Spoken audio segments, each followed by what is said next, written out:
முதல் இறப்பு வரை காகிதத்தில் தான் பதிவு செய்யப்படுகிறது. படிப்பு அவ்வாறுதான். கல்வெட்டில் எழுதப்படுகின்ற கல்லானது சில காலங்கள் அழிந்துவிடும். மனிதன் மூளையில் எழுதப்படுகின்ற கல்வியானது அவன் இறப்பு வரை, அவன் இறந்த பிறகும் செல்லாக சிதறாமல் அதனுடைய சிந்தனையில் தூங்குகின்றது. கல்வி என்பது சாதாரணது அல்ல. கல்வி கற்றவர்களுக்கு சென்ற இடமெல்லாம் சிறப்பு. கல்வியை நீ எவ்வளவு கற்றுக்கொண்டுள்ளாய் என்பதை எடை போடுவதற்கு எடைமேடையிலும் எடைக்கல் இல்லை. இந்த கல்விக்கு எடைமேடையிலும் எடைக்கல் இல்லை. கல்வி எங்கு எடுத்து சென்றாலும் அதற்கு லக்கேஜ் இல்லை. விமானத்தில் சென்றாலும் கல்வி இவ்வளவு மூட்டையாக உள்ளது என்பதற்கு காண்பதற்கு கண்களில் தெரியாது. அதே பணி செய்யும் இடத்தில் இவ்வளவு கல்வி கற்றவர்கள் இருக்கிறார்கள் என்று கண்ணுக்கு தெரியாது. பணக்காரனாக இருப்பது என்பது மூட்டையில் சில காசுகள், சில்லாத செப்புக்கும் செல்வமுண்டு என்று செல்பவர்களுக்கு, செல்வந்தர்களுக்கும் அது மூட்டையின் விலை மதிப்பு தெரியும். ஆனால் கற்றவர்கள் சென்ற இடத்திற்கு எவ்வளவு கற்றுள்ளார் என்பதை காண முடியாது. அரசனாக இருந்தாலும் அந்த பகுதிக்கு மட்டுமே அவன் அரசனாக வாழ முடியும். கற்றவன் என்றால் சென்ற இடம் எல்லாம் அவனுக்கு சிறப்பு. கை காலோடு நடந்து சென்றாலும், கடைத்தேர்வுக்கு சென்றாலும் அவன் கற்ற கல்வி இருந்தால் பிழைத்து கொள்ளலாம். தாய் தந்தை சொத்து என்பது இல்லாமல் இருந்தாலும் பரவாயில்லை. தாய் தந்தை சொத்து ஏதாவது இல்லாமல் இருந்தால் பரவாயில்லை. கல்வி மட்டும் தாய் தந்தையை கற்றுக் கொடுத்து விட்டால் நாம் அவர் கண் கலங்காமல் பார்த்துக் கொள்கின்ற பெரிய கருவியாக கல்வி உதவுகின்றது. பணம் இன்று என் கையில், நாளை உன் கையில், நாளை மறுநாள் மற்றொரு கையில். ஆனால் கல்வி என்பது அல்ல. கற்றுக் கொடுப்பவன் கற்றுக்கொள்கின்றான். இறைக்கிற கிணறு மட்டும்தான் சுரைக்கிறது.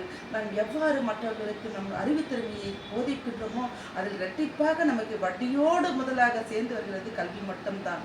சந்தனரும் சென்றான். ஒரு சிற்றூரில் ஒரு அரசன் வாழ்ந்து கொண்டிருந்தான். அந்த அரசன் ஆட்சி செய்யும் போது ஒரு திருவிழா கோலம் பூண்டது. திருவிழாவுக்கு ஆட்சியாளர் வர வேண்டும் என்பது அவனுடைய ஆசை, அரசனுடைய ஆசை. அவன் வீட்டில் செய்த குப்பன் என்பவன் விவசாயம் செய்து கொண்டிருக்கின்றான். தன் பிள்ளையை படித்து நல்ல ஒரு பயிற்சியான பள்ளியில் படிக்க வைத்து நல்ல ஒரு ஆசிரியனாக தேர்வு செய்து பள்ளியில் அமர்த்துகின்றான். அரசனோ ஆணையை இடாமல் என் வீட்டில் குப்பனாக வேலை செய்வதற்கு இந்த பள்ளியில் அரசு வேலை என்பது, ஆசிரியர் வேலை என்பது நாம் தர முடியாது என்று ஒதுக்கி வைக்கின்றான்.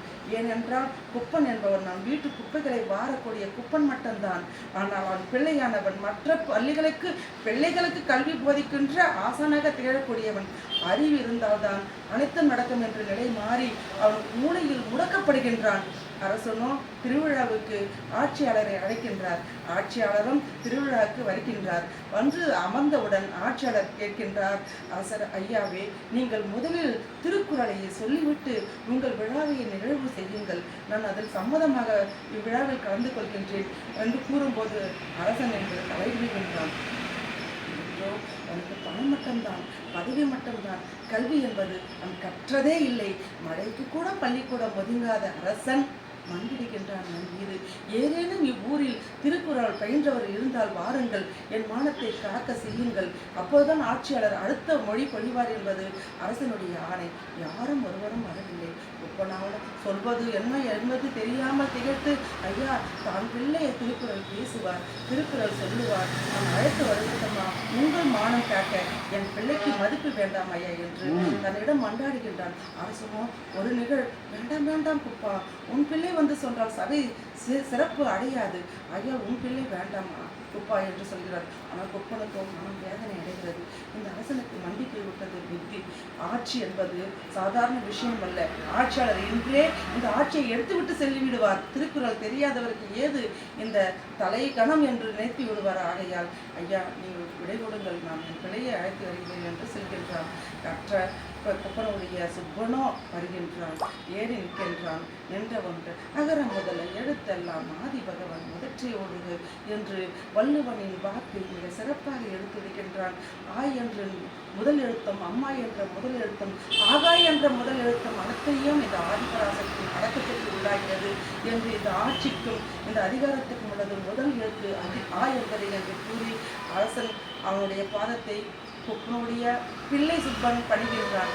ஆட்சியர் அழைக்கின்றார். அருமை அருமை, உனக்கு என்ன பணி வேண்டும் என்று கேட்கின்றார்.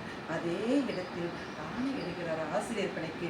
ஆசிரியர் பணியே அர்ப்பணி, அதிலே உன்னை அறப்பணி, அறப்பணியே உன்னை அர்ப்பணி என்று கூறி அந்த ஒரு அரசனால் நிராகரிக்கப்பட்ட அரசு வேலையை ஆட்சியாளர் கையிலே ஆணை பெறுகின்றான்.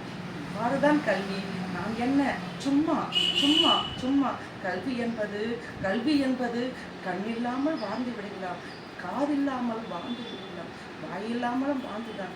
கற்று மட்டும் இருந்தால் போட்டும், வாய் இல்லாமல், காது இருந்தால், கல் இல்லாமல், கை இல்லாமல், எது இருந்தாலும் வாழ்ந்து விடலாம். கல்வி மட்டுமே தன்னை உயர்த்தும் என்று கூறி விடைபெறுகிறேன். இந்த சிறிய வாய்ப்புக்கு நன்றி தருகிற எல்லாம் வல்ல அர்த்தநாதீஸ்வரருக்கு